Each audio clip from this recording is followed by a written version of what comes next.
नागपुर में हिंसा के बाद बहुत सारे लोगों को हिरासत में लिया गया। अब पता ये चल रहा है कि इसमें बांग्लादेशी कनेक्शन था। इस वक्त की जो बड़ी खबर निकलकर सामने आई है ये है कि नागपुर में जो हिंसा हुई है, हिंसा के बाद बहुत सारे लोगों को हिरासत में लिया गया है, लेकिन अब ट्विस्ट ये आ रहा है कि इसमें बांग्लादेशी कनेक्शन बताया गया है। इसी मुद्दे पर बात करते हुए यूबीटी के नेता अंबादास दानवे ने पत्रकारों के द्वारा पूछे गए सवालों पर कहा कि नागपुर के हिंसा में अगर बांग्लादेशी कनेक्शन है तो सरकार क्या सो रही थी। और भी कई महत्वपूर्ण मुद्दों पर दानवे ने पत्रकारों को क्या कुछ बताया है, आपको सुनाते हैं। सर, दिशा सालेन याच्या वडिलांनी मुंबई हायकोर्टामध्ये याचिका दाखल केलेली आहे। त्या संपूर्ण प्रकरणाची चौकशी झाली पाहिजे। अनेक गंभीर आरोप त्यांनी केलेले आहेत। आदित्य ठाकरे सोबतच किशोरी पेडणेकर यांचा सुद्धा उल्लेख आहे। मला असं वाटतं न्यायप्रविष्ट प्रकरण आहे। जर त्यांनी न्यायालयात याचिका दाखल केली असेल तर न्यायालय योग्य ते निर्देश देतील, योग्य ती भूमिका घेतील। न्यायालयावर आपल्याला विश्वास ठेवावा लागेल।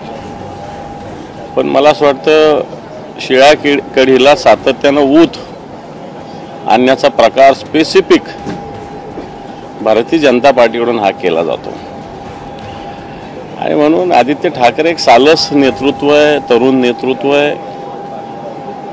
आपणही सगळे ओळखता आणि त्याच्यामुळे मला असं वाटतं न्यायालय काय काय निर्देश देतं किंवा काय काय याचिकामध्ये म्हटलेलं आहे याचा पूर्ण अभ्यास केल्याशिवाय जास्त बोलणं योग्य होणार नाही। परंतु याच्यात राजकारण शिजलं जातंय किंवा शिजवलं जातंय आणि तेही भारतीय जनता पार्टीकडून एवढं मी 100% म्हणेल। सर, पण नितेश राणे सातत्याने कालपासूनच विविध प्रकारचे आरोप करतात, थेट इन्व्हॉल्वमेंट असल्याचं।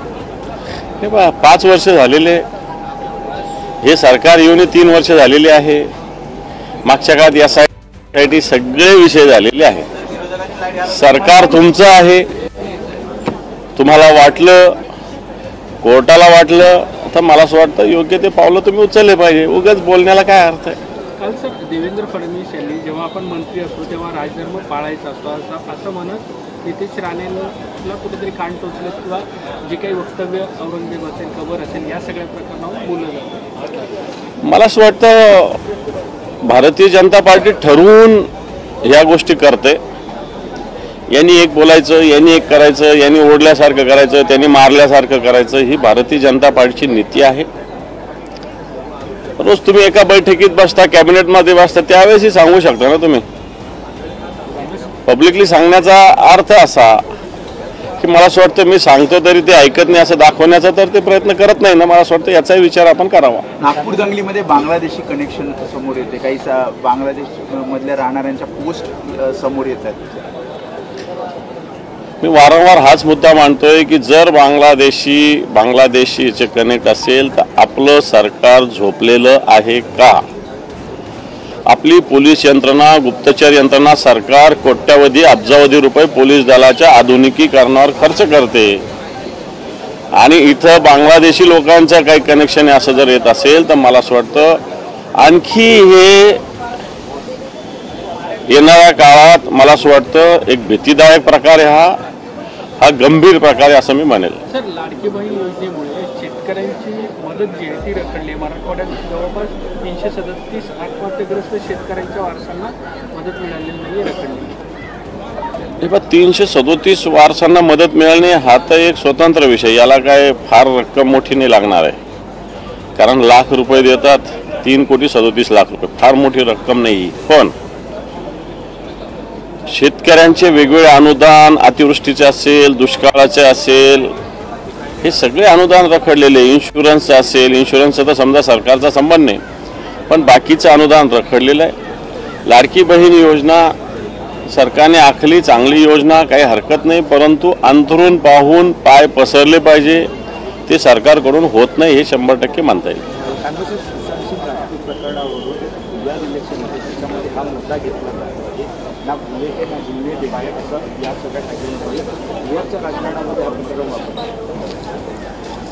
मला माहित नाही बिहारचं राजकारण, परंतु आत्ताच्या घडीला बदलापूर प्रकरण असेल, पुण्याचं स्वारगेटचं प्रकरण असेल,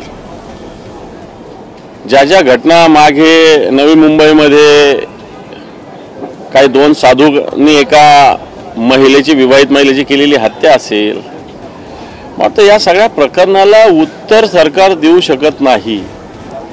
आणि म्हणून आता हे जुने काही विषय काढले जातात असं मला तरी वाटतं. आज तुम्ही ज्या प्रकारे विधान परिषदेमध्ये काळ्या फिती घालून बसणार आहात, राज्यपालांना सुद्धा तुम्ही भेटणार आहात 11:30 वाजता, काय नेमके विषय आहेत राज्यपालांच्या फितीमध्ये? नाही, राज्यपालांना आम्ही महाविकास आघाडीचे सगळे प्रमुख पदाधिकारी भेटणार आहोत.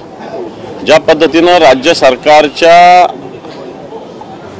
दबावाखाली विधान परिषद सभापती आणि विधानसभेचे अध्यक्ष काम करतात, विरोधकांना बोलू दिलं जात नाही, विरोधी पक्षाचा आवाज दाबला जातो, विरोधी पक्षांना त्यांचे डिव्हाइस वापरले दिले जात नाही, सत्ताधारी पक्षांना कोणतंही नसताना काही नसताना डिव्हाइस वापरले जातात. खरं तर विरोधी पक्षाला जास्त संधी या सगळ्या अधिवेशनात असली पाहिजे. सत्ताधारी पक्ष जे काही करतं त्याच्यावर बोट ठेवण्याचा विरोधी पक्षाला निश्चित अधिकार आहे राज्याच्या हिताच्या दृष्टीनं, परंतु तो बेसिक अधिकार विधानसभेत आणि विधान परिषद सत्ताधारी पक्षाच्या दबावाखाली विधानसभा अध्यक्ष आणि विधान परिषद सभापती करत आहे. आणि म्हणून राज्याचे पालक इथं येऊन राज्यपालांनी आपलं अभिभाषण केलंय, माझं सरकार, तर तुमचं सरकार कसं काम करतं, विरोधी पक्षाविषयी कसं वागतं, राज्यघटनेचा कशा पद्धतीनं पायमल्ली करते, जे नियम बनवलेले विधानसभेचे विधान परिषदेचे ते कशा पद्धतीनं तुडवतं, हे सांगण्यासाठी राज्यपालांची भेट आम्ही आज घेणार आहोत. ज्या प्रकारे तुम्ही सांगत आहात की सभात्याग करू जर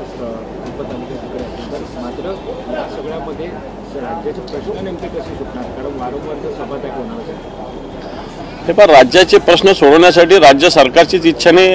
आता तुम्ही मला सांगा, सत्ताधारी पक्षच वॉकआउट करतो, सत्ताधारी पक्षच गोंधळ घालतो, सत्ताधारी पक्षच वेगवेगळे विषय उचलतो, हे काम विरोधी पक्षाचं आहे, त्यांना वेळ दिला जात नाही. सत्ताधारी पक्षाचेच लोक विषय निर्माण करतात आणि सत्ताधारी पक्षाच्या मुळेच वेगवेगळ्या वेळेस सभागृह तहकूब करावं लागलेलं आहे. आणि म्हणून खरं तर सभागृह चालवणं सत्ताधारी पक्षाची जबाबदारी असताना सत्ताधारी पक्ष हे सभागृह चालवण्याची भूमिका घेतात, हे लोकशाहीसाठी घातक आहे, या महाराष्ट्रासाठी घातक आहे. असं महाराष्ट्रात कधीही झालेलं नाही. विरोधामध्ये 2-2, 4-4 आमदार असताना सुद्धा त्यांना पूर्ण संधी दिली जात होती. आता तरी आमची साईज बरी आहे ना, चांगली आहे ना, त्याला काय वाईट आहे असं थोडी म्हणता येईल, पण त्यांना संधी दिली जात नाही. Thank you. दिशा सालियान कथित सुसाइड मामले में सवाल उठाए जा रहे हैं. दिशा सालियान के पिता सतीश सालियान ने अब याचिका भी बॉम्बे हाईकोर्ट में डाल दी है. आपके वरिष्ठ नेता के ऊपर सवाल उठाए जा रहे हैं, उनके रोल के ऊपर सवाल उठाए जा रहे हैं, कैसे? मैं समझता हूँ ये प्रकरण कोर्ट में गया है, कोर्ट उन्होंने क्या कहा है, क्या लिखा है, हमें कोई पता नहीं. लेकिन आदित्य जी ठाकरे एक मैच्योर लीडर है, यंग लीडर है, अच्छी तरीके से काम करने वाले. इनको दबाव डाल के बदनाम करने की साजिश भारतीय जनता पार्टी कर रही है और ये साजिश को आदित्य जी को या हमको जवाब देने की जरूरत. पढ़ते रहिए fight against criminal daily newspaper.